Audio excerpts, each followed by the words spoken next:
మెదక్ జిల్లా వెల్దుర్తి మండలంలోని బస్వాపూర్ గ్రామ సమీపంలోని ప్రసిద్ధిగాంచిన శ్రీ భ్రమరాంబిక మల్లికార్జున స్వామి ఆలయ సన్నిధిలో శ్రావణ మాసం చివరి సోమవారం నాడు భక్తులు పెద్ద ఎత్తున తరలివచ్చి స్వామివారికి ప్రత్యేక పూజలు నిర్వహించారు.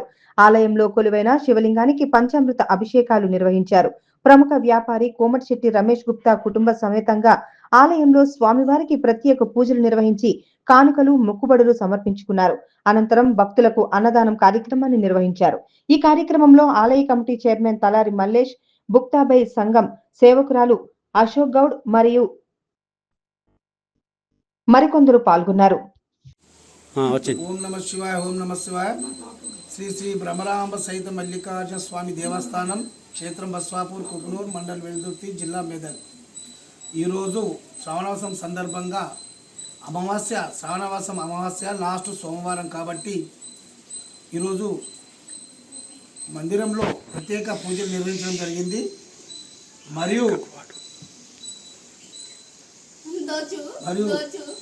ఇక్కడ ప్రతి సోమవారం అన్నదానం చేయబడుతుంది. కాబట్టి ఈరోజు అన్నదానం చేసిన వారు కోమటిశెట్టి రమేష్ రెడ్డి గారు అన్నదానం చేసినారు. ఈరోజు అమాస సందర్భంగా సాయంత్రం దరిపల్లి వాస్తవులు గ్రామస్తులు అందరూ కలిసి ఈరోజు సాయంత్రం అన్నదానం నిర్వహిస్తారు. మరియు అఖండ భజన కూడా నిర్వహిస్తారు. కాబట్టి భక్తులందరూ సాయంత్రం కూడా రాగలరని మనవి చేస్తున్నాం. ఈరోజు అన్నదానం చేసిన భక్తులందరికీ ఈ కమిటీ తరపున కృతజ్ఞత తెలియజేస్తున్నాం. ఓం నమ శివాయ, ఓం నమ శివాయ. కాముష్ బయట